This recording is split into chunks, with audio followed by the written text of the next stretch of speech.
एक ओर जहाँ देवर्षि नारद ने तारकासुर को माता के जन्म लेने की सूचना देकर उसे पूर्ण रूप से विचलित कर दिया था, वहीं दूसरी ओर समस्त देवगण भी अधीरता से अब माता आदि शक्ति के आविर्भाव की प्रतीक्षा में थे। सभी देवियाँ माता मैना का ध्यान रखने के लिए उत्सुक और तत्पर थीं। किंतु कोई अन्य भी थे जिन्हें देवियों से भी अधिक चिंता थी माता मैना की। वो कौन थे गणेश जी?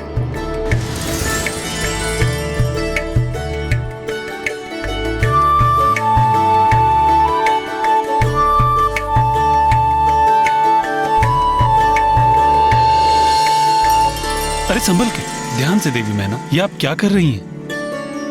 कितना श्रम कर रही हैं? इस अवस्था में तो उन्हें विश्राम करना चाहिए।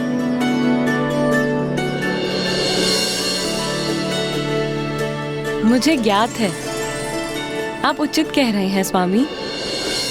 देवी मैना की कोख से आपकी बहन आदि शक्ति का जन्म होने वाला है। यदि आप मुझे अनुमति दें तो मैं स्वयं जाकर उनका ध्यान रखती हूँ। आपने तो मेरे मन की बात कह दी। अब आपको शीघ्रता कर देवी मैना के पास जाना चाहिए। और हाँ, यदि वहां आपको किसी भी प्रकार की सहायता की आवश्यकता हो तो मेरा स्मरण कीजिएगा, मैं उसी क्षण प्रस्तुत हो जाऊंगा।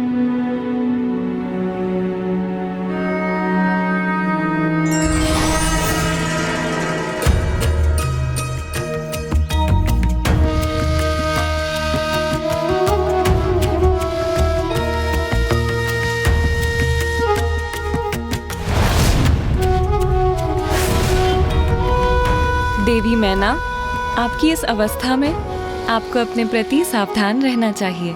आप कौन हैं देवी? मेरा नाम पद्मिनी है। मैं आपके मायके से आई हूँ। मेरे मायके से? तो क्या मेरे मायके वालों ने आपको यहाँ भेजा है? उचित कहा आपने।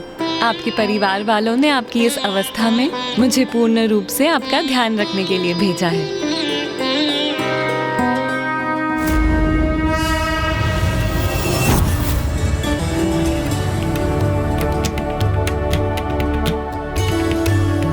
देवी, मुझे ज्ञात है आप भी वहां स्वयं जाकर देवी मैना का ध्यान रखने को आतुर हैं। देवी सरस्वती, हम सभी देवियां भी आपके साथ चलेंगी। अवश्य जाइए। पुत्री मैना का ध्यान रखिए और उनकी कोख में देवी आदि शक्ति का भी ध्यान रखिए।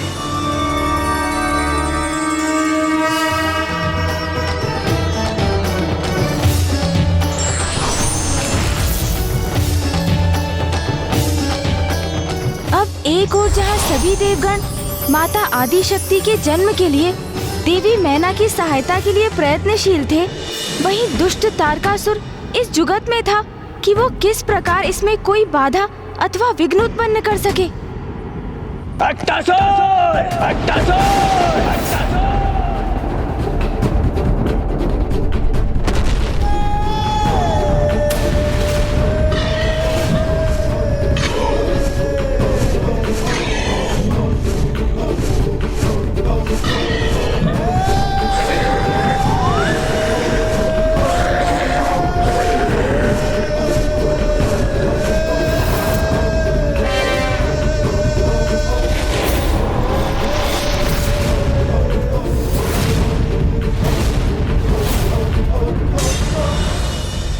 असुर महाराज तारकासुर, आपने मुझे बुलाया?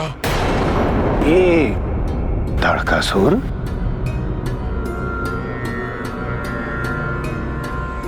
क्या है?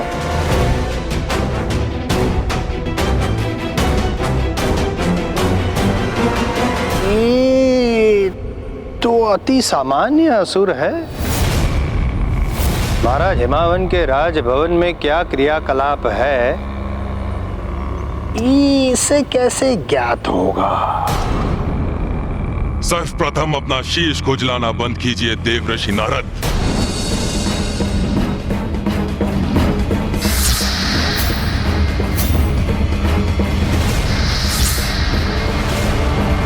साधारण नहीं, असाधारण हूं मैं। अट्टासुर हूं मैं, अट्टासुर हूं मैं, अट्टासुर हूं मैं। चारों दिशाओं में अपनी दृष्टि स्थापित कर सकता हूं। कहीं भी कोई भी बात मुझसे छिप नहीं सकती। इतना परिचय पर्याप्त है तुम्हारा अट्टासुर। जाओ और जाकर राजा हिमावन के राजभवन में देखो कि अभी वहां क्या हो रहा। और यदि वहां पर देवी मैना ने गर्भ धारण किया है तो उसे वहीं पर निकल जाओ और उसका अंत कर दो।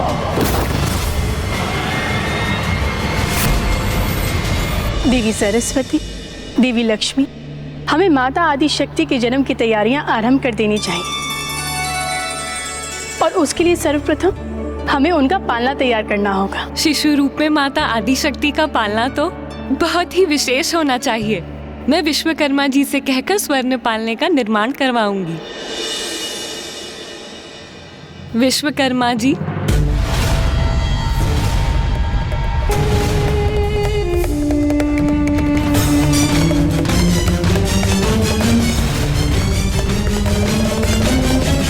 वो रहा राजा हिमावन का राजभवन। वहां क्या घटित हो रहा है, इसकी सूचना प्राप्त करने के लिए हमें अपनी दृष्टि गड़ाए रखनी पड़ेगी।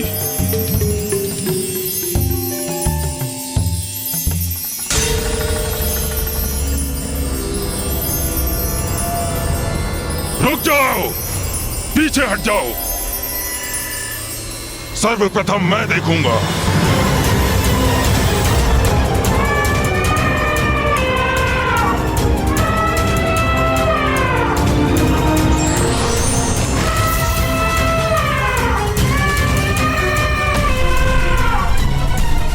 विश्वकर्मा देव जहां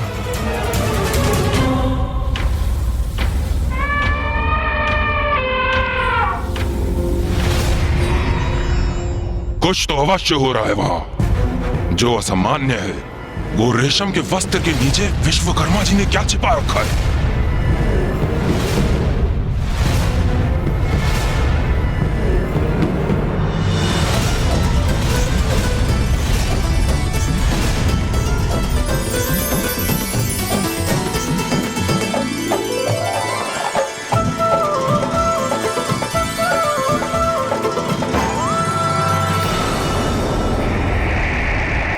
मैं उचित प्रकार से देख नहीं पा रहा हूं।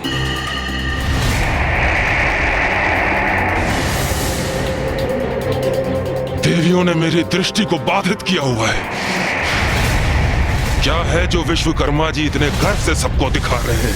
देव शिल्पी विश्वकर्मा द्वारा पालना दिए जाने के पश्चात अब सभी देवियां भी उसे सज्जित करने और शिशु रूप में आने वाली माता का ध्यान रखने, उन्हें सुख व आराम देने के कार्य में व्यस्त हो गयी। तत्पश्चात माता सरस्वती ने वसंत देव का आवाहन कर उन्हें वो पालना एक सुंदर प्रकार से सज्जित करने के लिए कहा।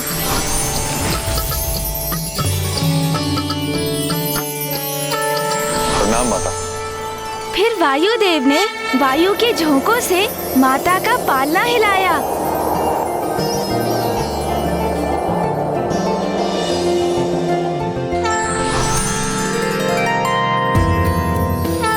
चंद्रदेव और सूर्यदेव ने माता के लिए खिलौने प्रकट किए।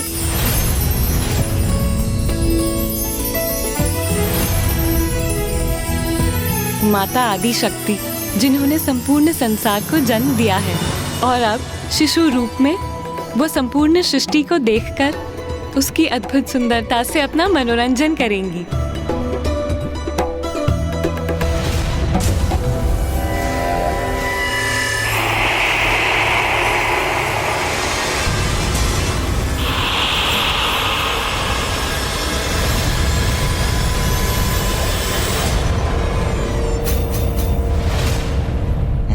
ताड़कासुर का संदेह उचित था।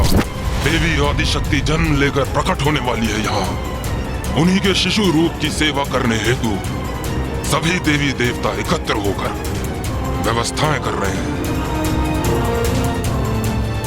शुभ कार्य में विलंब कैसा? असुर महाराज का आदेश स्पष्ट था। वहां पर देवी मैना ने गर्भ धारण किया है तो उसे वहीं पर निकल जाओ और उसका अंत कर दो। ना रहेगी देवी मैना और ना उनकी कोख में पुत्री।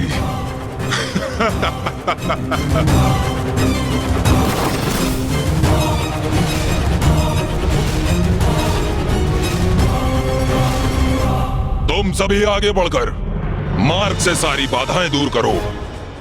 मैं शीघ्र ही राजभवन पहुंचता हूं।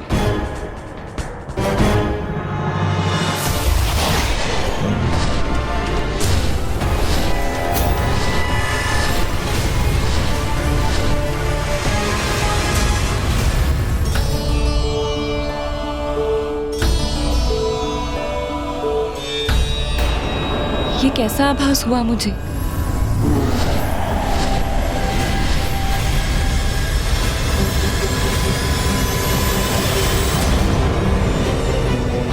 मैं अत्यंत ही अधीर और अशांत अनुभव कर रही हूँ।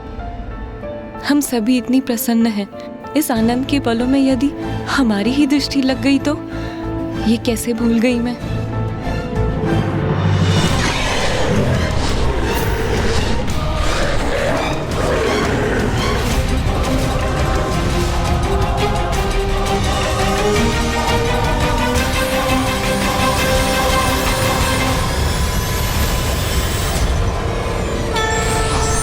नारायण ने हमें इस राजभवन को अपने मंत्रोच्चारण से सुरक्षित कर इसके चारों ओर एक सुरक्षा कवच निर्माण करने का आदेश दिया है।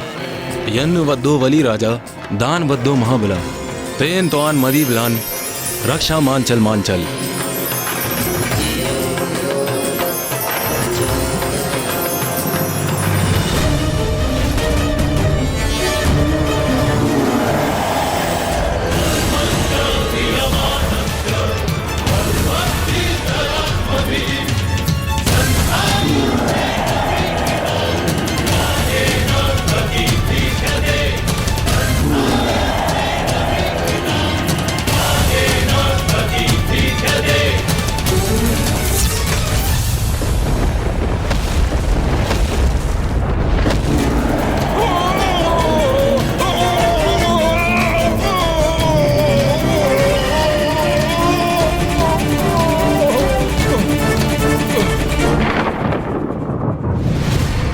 तारकासुर का ये विश्वास कि वो माता आदिशक्ति को हानि पहुंचा सकता है, कितना मूर्खतापूर्ण था।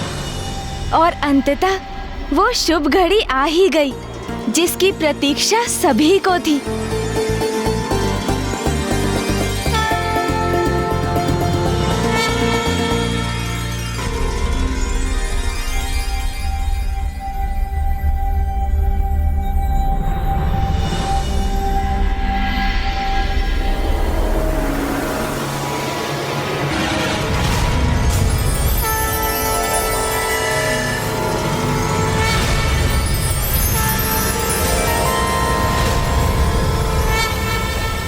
कौन है?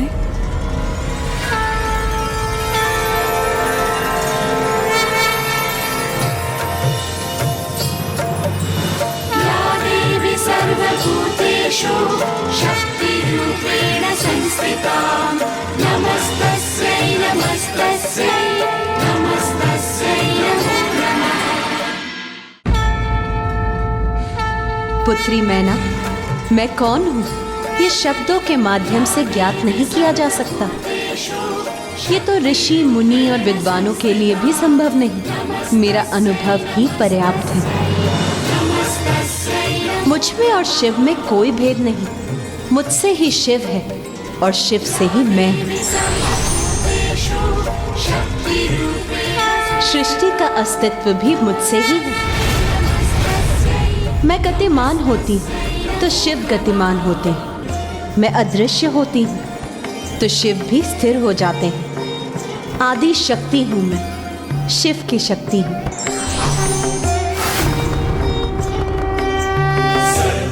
जब कुछ भी नहीं था उसके भी पूर्व से मैं हूँ।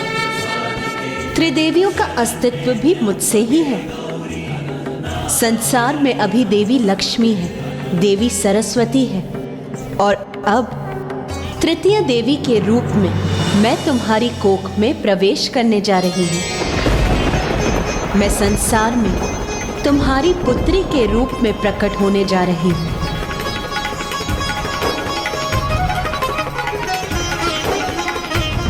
माँ, ये तो आपकी कृपा है मुझ पर। ये मेरा परम सौभाग्य है। मैं धन्य हुई माँ।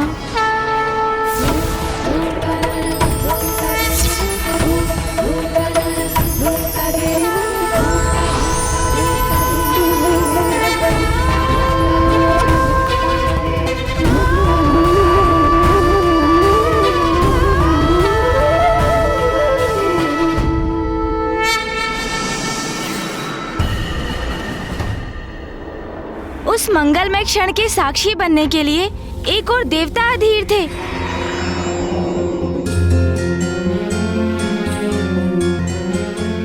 तो वहीं दूसरी ओर हिमावन और माताएं आकुल और व्याकुल हुए जा रहे थे।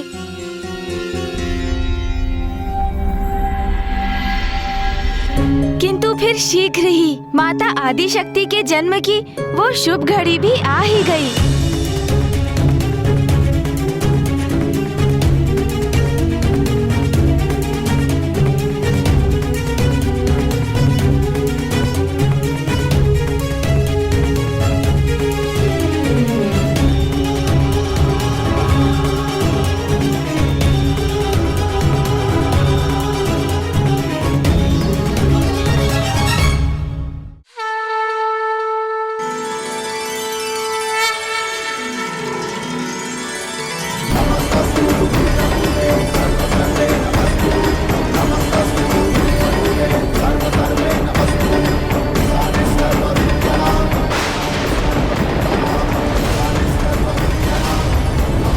माता के जन्म लेते ही सृष्टि में चारों ओर शुभ मंगल संकेत प्रसारित हो उठे।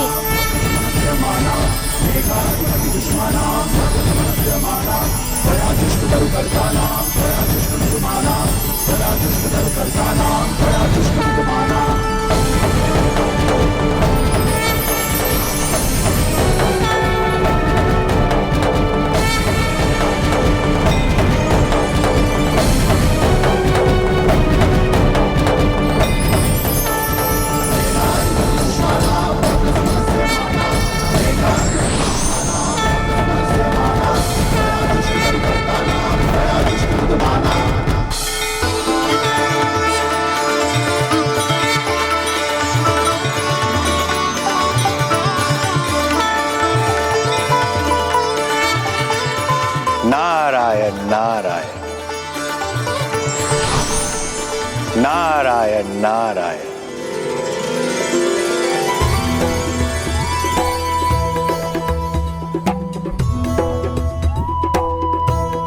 देवी मैना, राजा हिमावन, आपके जीवन सर्वथा धन्य है। स्वयं मां आदि शक्ति ने पुत्री के रूप में जन्म लिया है आपके घर,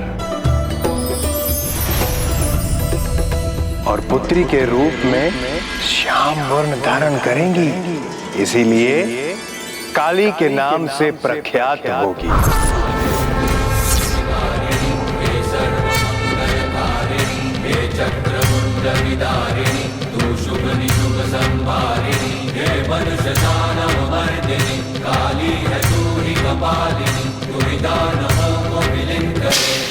मैं तो मात्र एक शिला समान पर्वतराज हूं।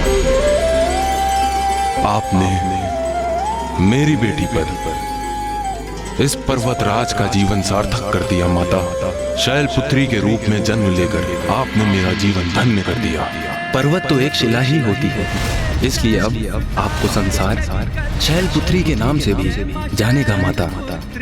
चूंकि मैं हिमावन आपका पिता हूँ, इसलिए आपका एक नाम आज से हिमावंती भी होगा।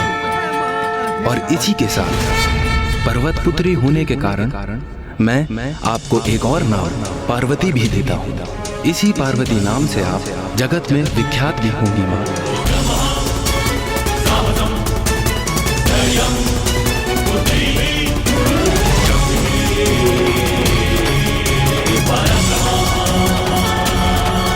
पर्वत पुत्री होने के कारण मैं आपको एक और नाम पार्वती भी देता हूँ। इसी पार्वती नाम से आप जगत में विख्यात भी होंगी। वसंत ऋतु में चैत्र मास की 9वीं तिथि को मृगशिरा नक्षत्र में अर्धरात्रि के समय माता आदि शक्ति का जन्म हुआ और एक बार पुनः भविष्य में त्रेता युग में चैत्र मास की 9वीं तिथि के मृगशिरा नक्षत्र में ही दिवस के ठीक मध्य में नारायण के अवतार श्री राम का भी जन्म होगा। अवश्य, क्योंकि माता और नारायण भ्राता और बहन जो हैं।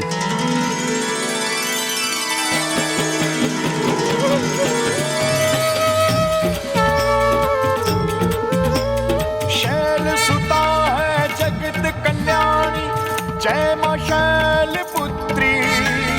कठिन तप किया मात पिता ने तो जन्मी बन के पुत्री।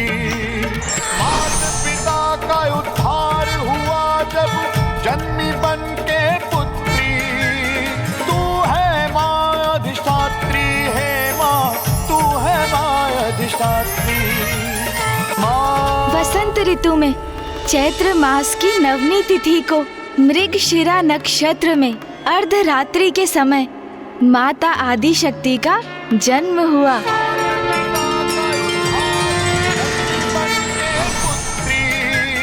तू है मां अधिष्ठात्री, है मां तू है मां अधिष्ठात्री। ओ मां तू है मां अधिष्ठात्री।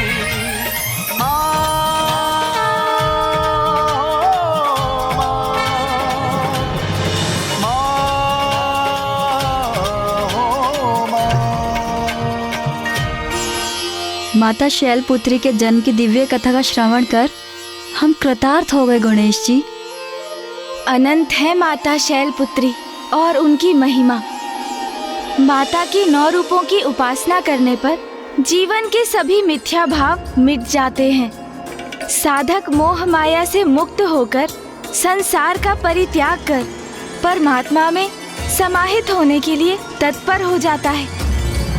माता शैलपुत्री को प्रसन्न करने के लिए साधक को किस प्रकार साधना करनी चाहिए? नवरात्रि के प्रथम दिवस पर साधक अपनी रीढ़ के मूल पर स्थित मूलाधार चक्र पर अपना ध्यान केंद्रित कर माता की उपासना आरंभ करते हैं। मूलाधार चक्र के अधिपति प्रथम पूज्य गणेश जी और माता शैलपुत्री की पूजा से ही हम इस चक्र को जागृत कर सकते हैं।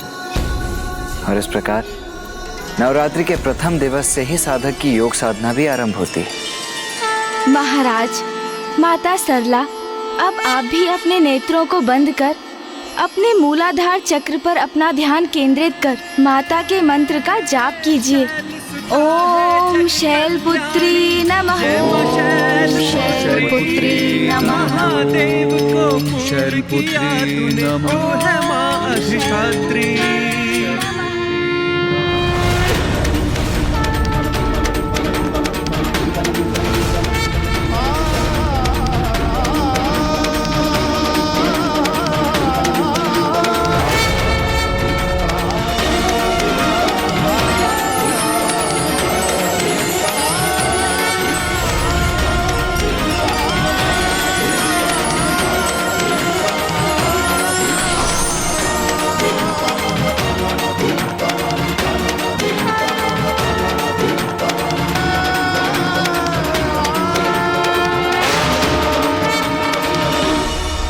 शांति, अपार शांति, सभी चिंताओं से परे, अनुपम, अनूठी, सुखमय शांति का अनुभव हुआ मुझे। नवरात्रि के प्रथम दिवस पर माता शैलपुत्री की कृपा से आप दोनों के साथ हम सभी की भक्ति और योग की यात्रा आरंभ हो गई।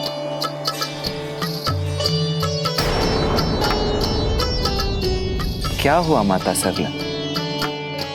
आप किस विचार में खो गई? यही, पुत्र हो अथवा पुत्री, माँ तो अपनी संतान को समान स्नेह देती, उनमें कोई भेदभाव नहीं करती। किंतु माता आदिशक्ति को पुत्री रूप में प्राप्त करना, ये जो परम सौभाग्य माता मैना और महाराज हिमावन को प्राप्त हुआ, ये तो उनके अद्भुत पुण्य संचय का ही परिणाम था। सत्य है, पुत्री के माता पिता बनने का सुख तो बहुत बड़ा सौभाग्य है।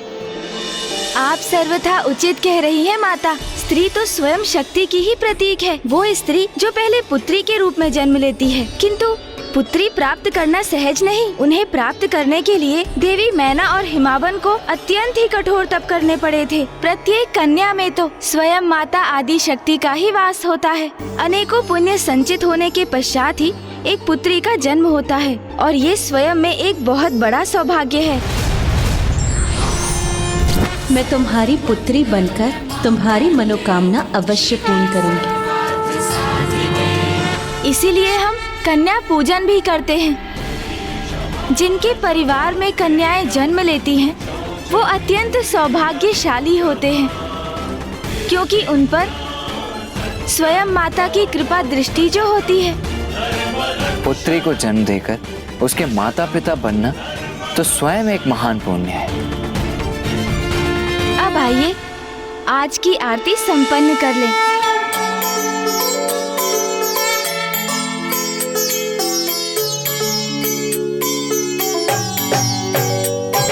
जग जननी जय जय, माँ जग जननी जय जय। भयहारिणी भवतारिणी, भयहारिणी भवतारिणी, भवभामिनी जय जय। माँ जग जननी जय जय।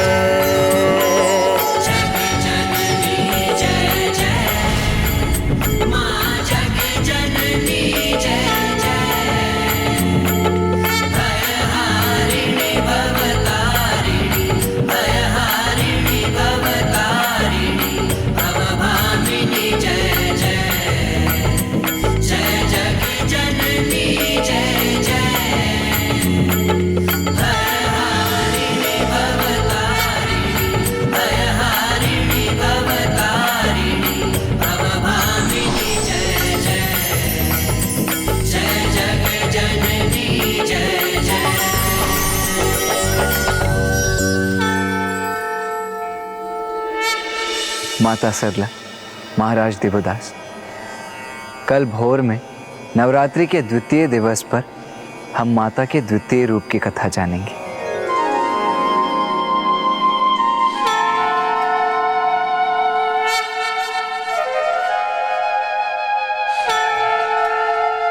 माँ वहाँ अकेली है, उनकी पीड़ा विचलित कर रही है मुझे।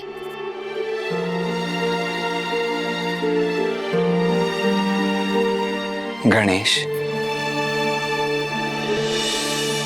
तुम्हारी अधीरता का आभास है मुझे गणेश।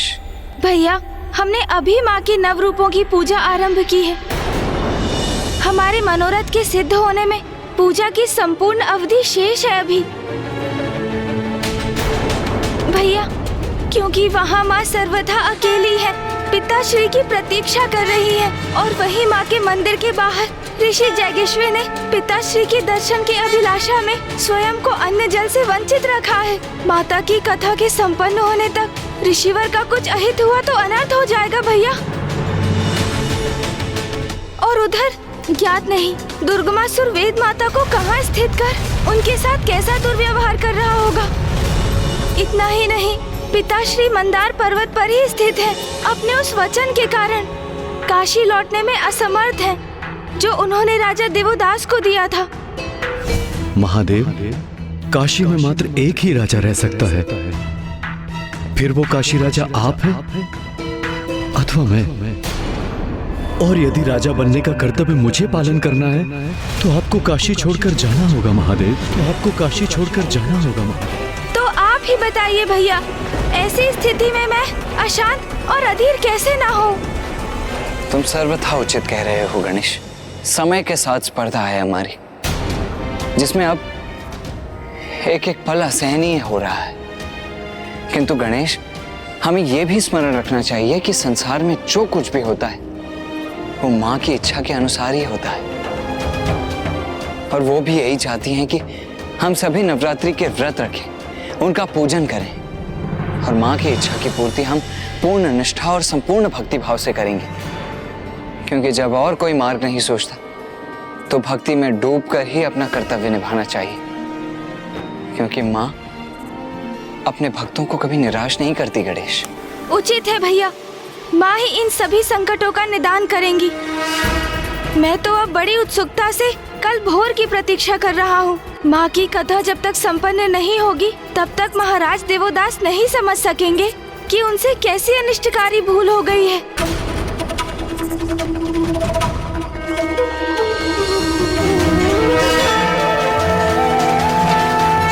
माँ, कल रात्रि में मैं बहुत व्याकुल और अधीर था, किंतु आज भोर में आपके दर्शन पाकर एक नवीन ऊर्जा प्राप्त हुई है। अब आपके द्वितीय रूप माँ ब्रह्मचारिणी की कथा करने का समय आ गया है। हमें आशीर्वाद दीजिए माँ कि हम आपके 9 रूपों की कथा भली भांति कह सकें, जिसे राजा देवोदास अपनी भूल समझकर उसे सुधार सके। पुत्र गणेश, पुत्र कार्तिकेय, तुम्हारे मुख से उत्सर्जित मेरी कथा का श्रवण कर राजा दिवोदास और देवी सरला को ही नहीं, संसार को भी बहुत कुछ सीखने का अवसर प्राप्त होगा।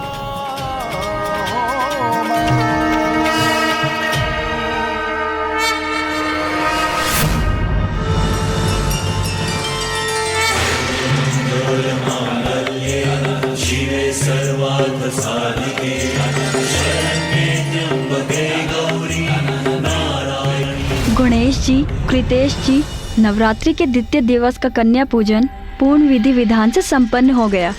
अब हम माता के 9 स्वरूपों के अगले रूप में जाने की यात्रा का वर्णन सुनने के लिए अति उत्सुक हैं। माता सरला, आपने सर्वथा उचित शब्दों का प्रयोग किया। माता की यात्रा। किंतु माता, आपके मन में कुछ विचार है, वो कहिए ना। मैं माता की लीला का रहस्य समझने में कहाँ समर्थ हूँ, किंतु कल रात्रि में मैं माता शैलपुत्री स्वरूप की कथा का विचार कर रही थी तो मुझे प्रतीत हुआ कि माता की यात्रा तो किसी भी स्त्री की ही यात्रा के समान है। आपने तो पुनः उचित कहा माता। माता की कथा सुनकर तो प्रत्येक स्त्री को उनकी यात्रा में अपनी ही यात्रा दिखाई देती है। ये भी माता की ही लीला है। उनकी यात्रा का प्रथम पड़ाव उनका जन्म था, जब उनके पिता के नाम पर उनका नाम निर्धारित हुआ। अब हम उनकी यात्रा के द्वितीय पड़ाव की कथा ज्ञात करेंगे। नवरात्रि के द्वितीय दिवस पर हम माता के ब्रह्मचारिणी रूप की पूजा करते हैं।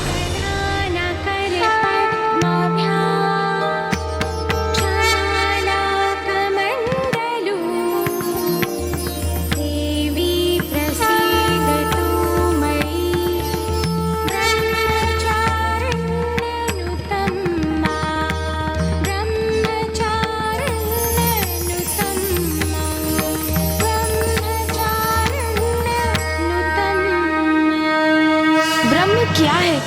इस प्रश्न का उत्तर है वेदस्त्वम तपो ब्रह्म, अर्थात वेद, तत्व और तप ही अंतिम सत्य परम ब्रह्म है। और चारिणी का अर्थ है अर्चना करने वाली, अर्थात वो जो तप और ज्ञान के माध्यम से अंतिम सत्य की साधना करती है।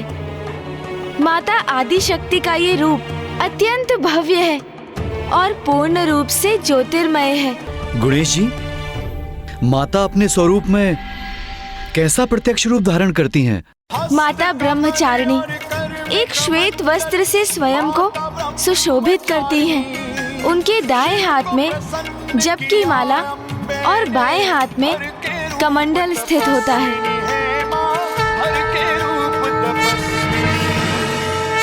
अब मैं आपको माता ब्रह्मचारिणी की कथा सुनाता हूँ। अपने माता पिता के अपार लाड़ दुलार में माता शैलपुत्री की आयु में वृद्धि होने लगी। माता मैना और राजा हिमावन अपनी लाडली पुत्री को उचित संस्कार प्रदान कर रहे थे, इसीलिए वो अत्यंत सुशील और सर्वगुण संपन्न थी। किंतु वो नटखट भी थी। राजभवन में उनकी बाल्यावस्था अत्यंत सुखमय और सुंदर थी। यद्यपि तारकासुर ने जिस प्रकार पूर्व में उनके अंत हेतु अट्टासुर को भेजा था, उसी प्रकार इस अवधि में भी वो अनेकों असुरों को निरंतर भेजता रहा। किंतु वो असुर सप्त ऋषियों द्वारा स्थापित रक्षा कवच को नहीं भेज सके और माता इन सभी आक्रमणों से पूर्णतः सुरक्षित और अनभिज्ञ थी।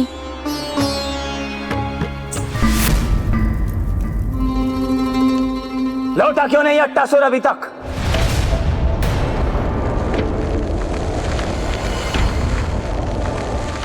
महाराज, ऐसी सूचना प्राप्त हुई है कि अट्टासुर का अंत हो गया है।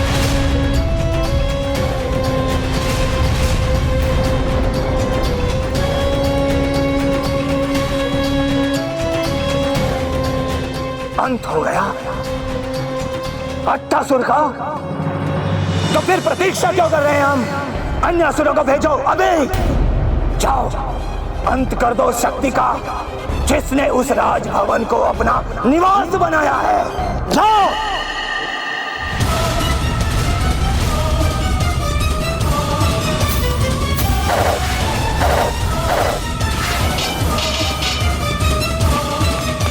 तारकासुर भयंकर से भयंकर असुरों को भेजता गया और एक एक कर उन सभी असुरों का अंत होता गया। अंततः तारकासुर इतना आवेशित और अधीर हो गया कि वो स्वयं अब हिमालय पर्वत की ओर बढ़ चला। अब स्वयं देखता हूं मैं, कौन है ये मायावी शक्ति जिसने मेरे अनेकों असुरों को क्षति पहुंचाई है। पुत्री पार्वती,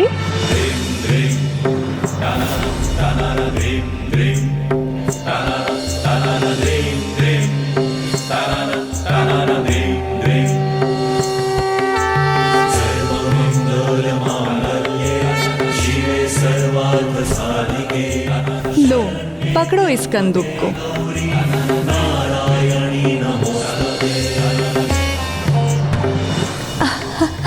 अरे वाह, अति उत्तम पुत्री पार्वती।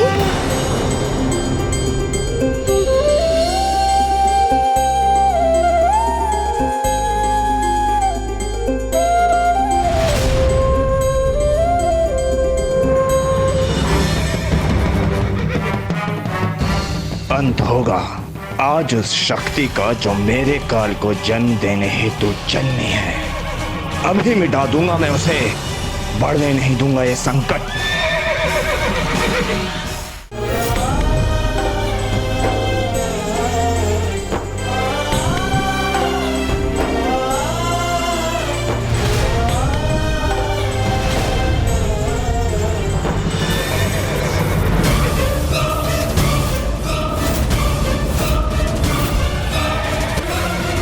ये दुष्ट तारकासुर तो यहाँ पर भी पहुंच गए। कहीं ये राजा हिमावंत के राजभवन पहुंचकर कहीं कोई अनर्थ न कर दे।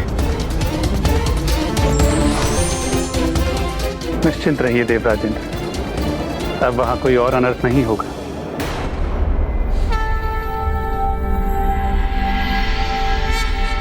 नारायणं गदाध्यक्षं गोविंदं कीर्तिभाजनं गोवर्धनोद्धरं देवं भूधरं भुवनेश्वरम्।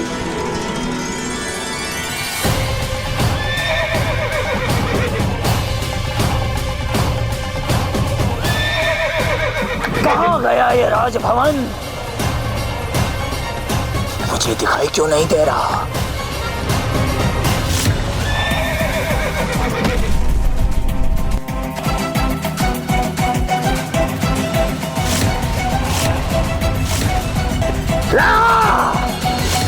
श्री हरि नारायण ने अपनी विष्णु माया के प्रभाव से महाराज हिमावन के राजभवन को अदृश्य कर दिया और इसी कारण वो तारकासुर उसे ढूंढने में असमर्थ हो गया।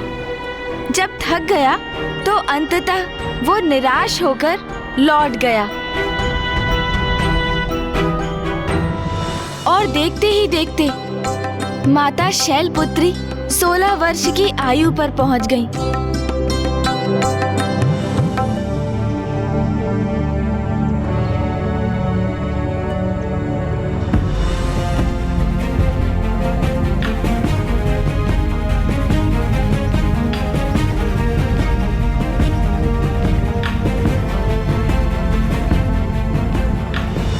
अब आएगा क्रीड़ा का आनंद मुझे। पार्वती को मैं हिम कंदुक से सताऊंगी, देखना। पार्वती, पार्वती कहाँ हो तुम? पार्वती, पार्वती, पार्वती कहाँ हो? सखी जया और विजया कितने भी प्रयास कर लो, इस क्रीड़ा में मुझे नहीं परास्त कर सकोगी। पार्वती कहाँ हो तुम? पार्वती,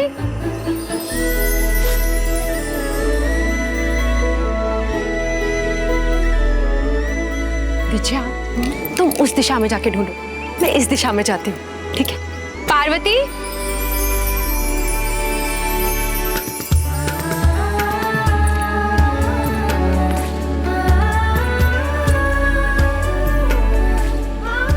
पार्वती कहाँ हो तुम? पार्वती, पार्वती, पार्वती, पार्वती, पार्वती कहाँ चली गई? पार्वती,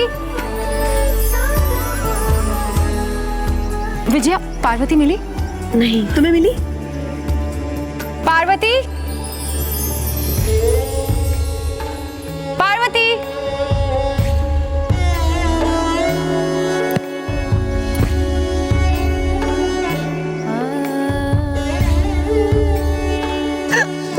तुम दोनों तो मुझे सताने चली थी ना, फिर क्या हुआ?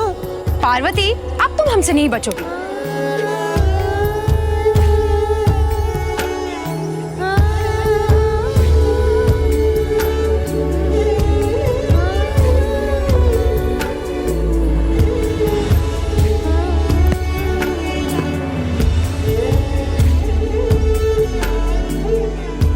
पार्वती कहाँ है? पार्वती, पार्वती, पार्वती, पार्वती,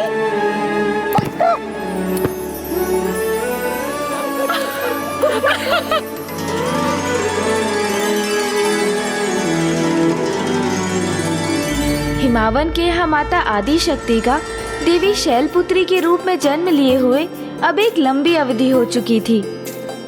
पार्वती कहाँ हो तुम? पार्वती, पार्वती, पार्वती, यद्यपि माता का जन्म हो चुका था और वो अपनी एक अवस्था में भी आ चुकी थी, किंतु उधर देवगण इसके पश्चात भी चिंतित थे।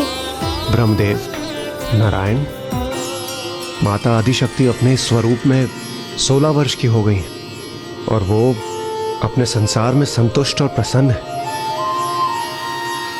तो फिर महादेव और माता आदिशक्ति की भेंट कब और कैसे होगी? प्रत्येक लीला का एक उचित समय होता है देवराजेंद्र, धीरज रखिए।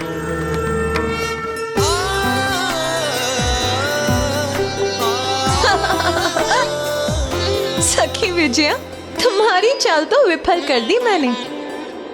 क्षमा करना सखी, मैं स्वयं को रोक ही नहीं पाई। जाओ, मैं तुम्हारे साथ क्रीड़ा नहीं करती। सखी विजया, विजया रुको तो, सुनो सखी।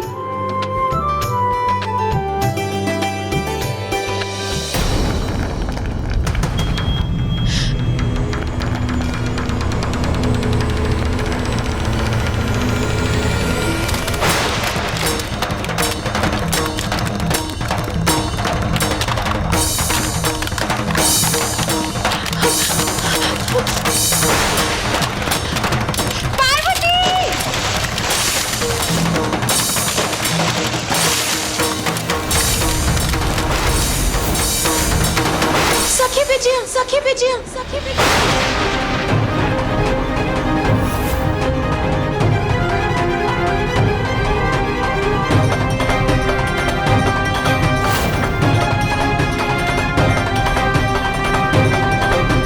पार्वती रुको, रुक जाओ, सतह हिम्मत चटक जाएगी। जय, सखी विजया, तुम चिंता मत करो, कुछ नहीं होगा तुम्हें। मैं आ रही हूँ विजया। पार्वती, जय रुको। पार्वती, आ!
मुझे थामे रखना विजया।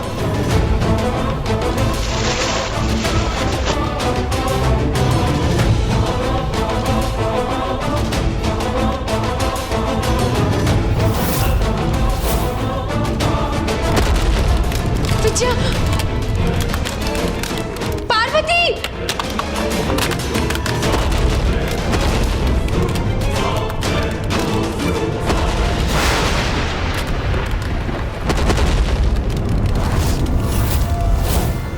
पार्वती संभल कर, तुम सतह हिम पर स्थित हो, हटो वहां से।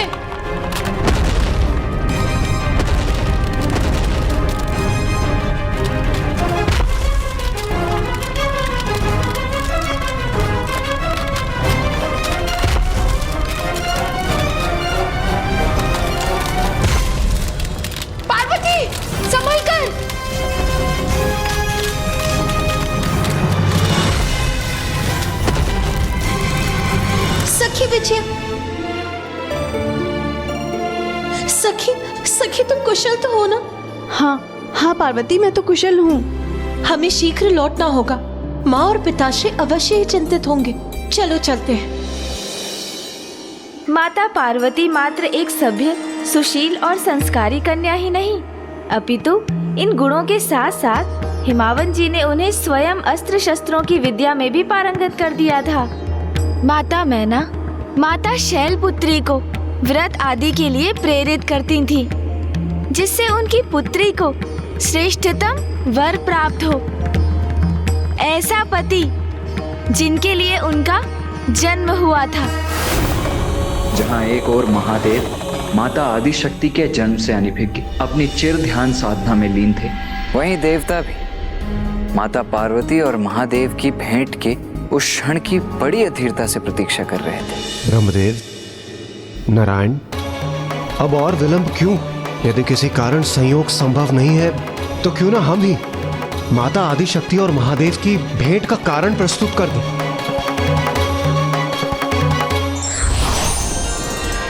नारायण नारायण।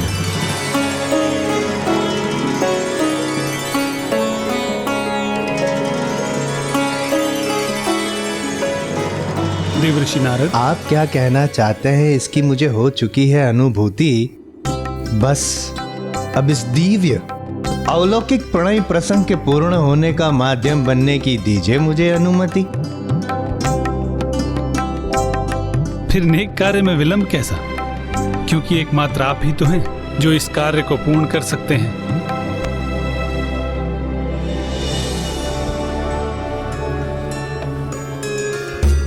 स्वामी, मुझे पुत्री पार्वती की बड़ी चिंता होती है। यूं तो वे आज्ञाकारी हैं, सुसंस्कारी हैं, किंतु समय समय पर अपने स्वतंत्र स्वभाव का भी परिचय देती हैं। अब जैसे कि कल ही जया और विजया के साथ एक विकट संकट की स्थिति में थी महाराज।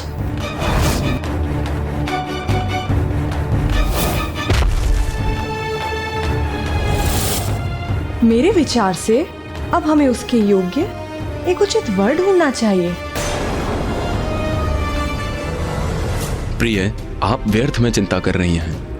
हमारी पुत्री पार्वती के स्वभाव में और भी स्थिरता लाने हेतु हमें विवाह के अलावा और भी कोई उपाय अवश्य करने चाहिए। नारायण नारायण। सेवा। देव ऋषि नारद, प्रणाम देव ऋषि नारद। आइए आसन ग्रहण कीजिए।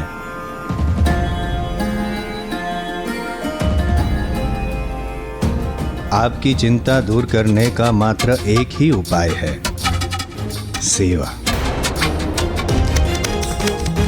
क्षमा कीजिएगा देव ऋषि नारद, मैं कुछ समझी नहीं। देवी मैना, आपने अपनी पुत्री को सभी संस्कार प्रदान किए हैं।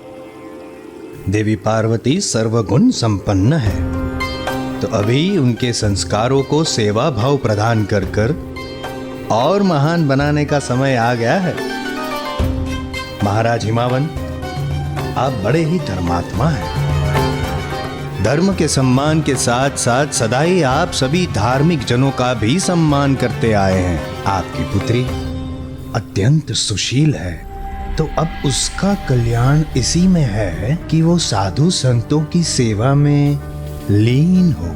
अब यहाँ देवी पार्वती के लिए सेवा प्राप्त करने का नहीं, अपितु अन्यत्र कहीं उनके द्वारा सेवा प्रदान किए जाने का समय आ गया है।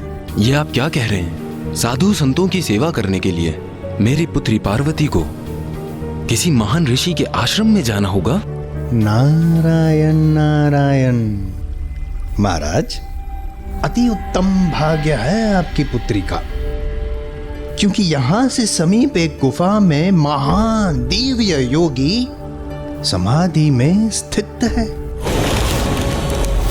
और विश्वास रखिए महाराज, वो कोई साधारण योगी नहीं है, अत्यंत तेजस्वी है, असाधारण है, महान है। समस्त संसार में उनकी दिव्यता का कोई स्थान नहीं। महाराज, आप अपनी पुत्री को उस योगी की सेवा में भेज दीजिए। आपकी पुत्री पार्वती का अवश्य कल्याण होगा। नारायण नारायण। देव ऋषि नारद, आपको आपके इस सुझाव के लिए कोटि कोटि धन्यवाद। मैं स्वयं मेरी पुत्री पार्वती को उस योगी के समीप ले जाऊंगा। नारायण नारायण। किंतु स्वामी, हम अपनी पुत्री को ऐसे ही कैसे किसी तपस्वी की सेवा में भेज दें? देवी मैना, ये सुझाव स्वयं देव ऋषि नारद ने दिया है। इसके पीछे अवश्य कोई बड़ा कारण होगा।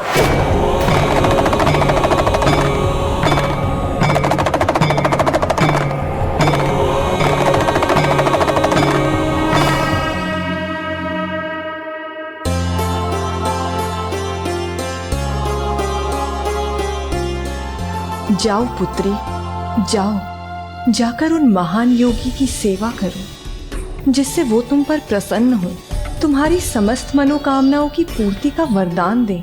माँ, सेवा तो तभी तक सेवा रहती है जब वो बिना किसी अपेक्षा की जाए। मैं भी संपूर्ण समर्पण से उनकी सेवा करूंगी,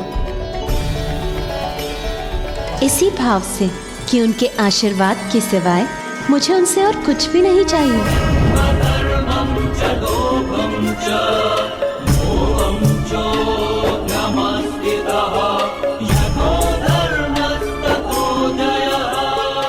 देवराजेंद्र, कदाचित अब हमारी प्रतीक्षा का अंत समीप, क्योंकि शीघ्र ही माता महादेव के समक्ष होंगी।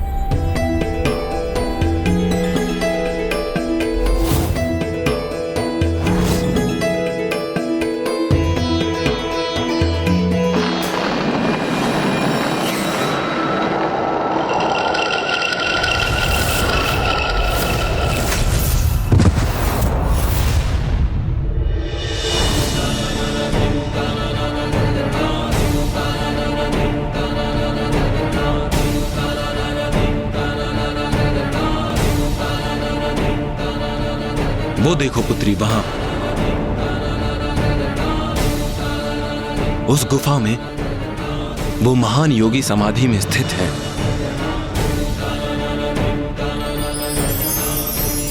ये कैसा दिव्य और अद्भुत आकर्षण है जो मुझे उस गुफा की ओर खींचे जा रहा है।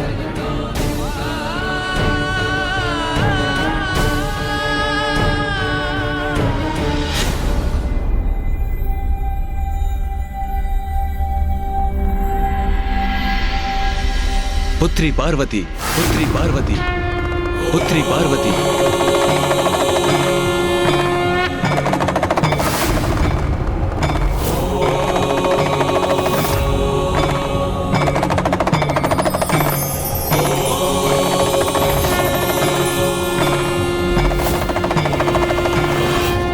इतने समय से हमें जिस क्षण की प्रतीक्षा थी, अंततः वो क्षण निकट है। और प्रतीत होता है माता आदिशक्ति को भी कोई आभास हो रहा है।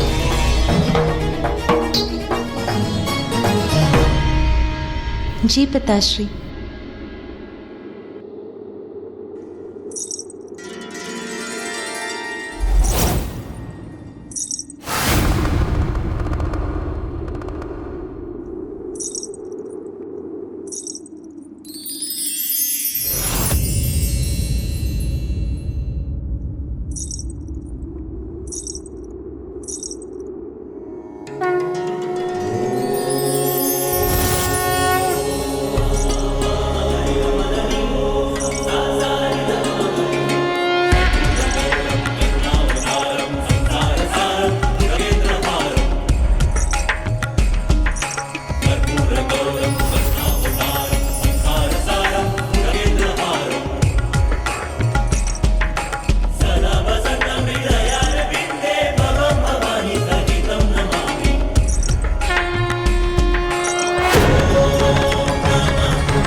रक्ताम्बुजवासिनी विलसिनी छन्दांशु तेजस्विनी या रक्तारुधिराम्बरा या रत्नाकरमन्थना प्रकटिता विष्णो स्वया गेहिनी सा मां पातु मनोरमा भगवती लक्ष्मी च पद्मावती।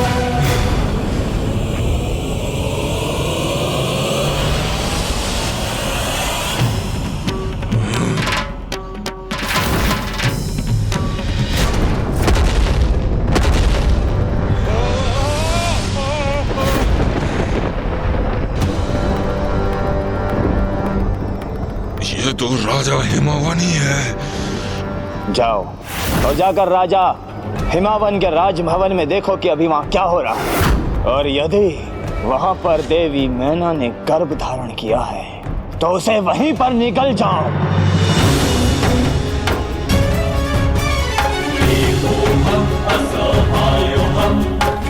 मेरी प्रिय पुत्री, मैंने तुम्हारी माँ को तो समझा दिया था, किंतु तुमसे तुम्हारी इच्छा नहीं पूछी। तुम यहाँ कुशलता से रहोगी? इतना महान दायित्व संभाल पाओगी ना तुम? पिताश्री, आप व्यर्थ ही चिंता कर रहे हैं। अब मैं बड़ी हो गई हूँ, 16 वर्ष की आयु हो गई है मेरी। मैं ये दायित्व अवश्य निभा लूंगी। 16 वर्ष? अर्थात मैं 16 वर्षों से यहाँ मृत अवस्था में पड़ा रहा, और अब देवी आदि शक्ति राजा हिमावन की पुत्री के स्वरूप में एक युवती बन चुकी है।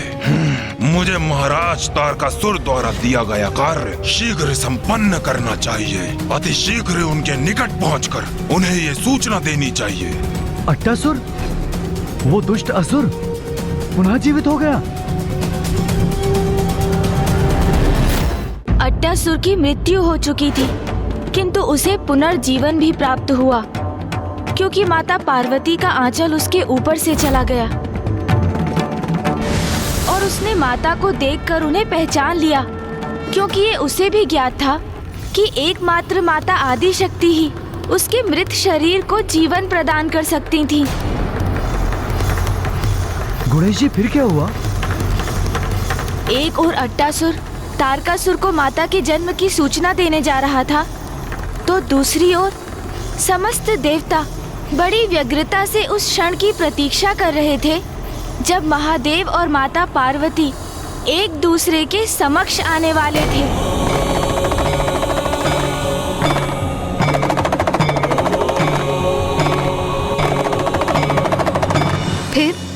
फिर क्या हुआ? 16 वर्षों की दीर्घ अवधि के लिए मृत अवस्था में था वो दुष्ट। इसीलिए उसके शरीर का भी क्षय हुआ था। जीर्ण शीर्ण अवस्था में थे उसके पंख, किंतु उसके जीवन का तो मात्र एक ही ध्येय था कि तारकासुर को बता सके कि माता पार्वती का जन्म हो चुका है। और अब तो वो एक युवती में भी परिवर्तित हो चुकी है। और जैसे ही महाराज हिमावन और माता पार्वती आगे बढ़े, उस दुष्ट अट्टासुर ने उनकी दृष्टि से छिपकर उड़ान भरने की तैयारी कर ली। किंतु देवता वो भी उसे नहीं देख सके। सभी देवता, यहाँ तक कि नारायण और ब्रह्मदेव भी अपनी श्वास रोके महादेव और माता पार्वती की भेंट के इस दिव्य और अलौकिक घटना के प्रत्यक्षदर्शी बनने के लिए आतुर थे। इसलिए उनका ध्यान भी अट्टासुर पर नहीं गया और उस दुष्ट ने उसके दुर्बल पड़े शरीर में जितनी भी शक्तियां शेष थीं, उन्हें एकत्रित कर अपनी उड़ान में झोंक दिया।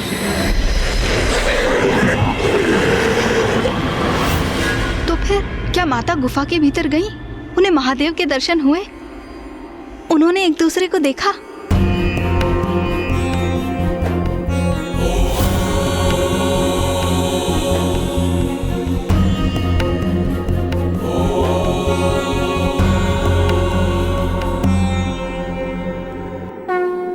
माता पार्वती महादेव के बहुत निकट थीं और महादेव को भी कुछ आभास होने लगा था, क्योंकि ध्यानस्थ होने पर भी माता सती की स्मृतियों के दृश्य उनके समक्ष प्रकट होने लगे।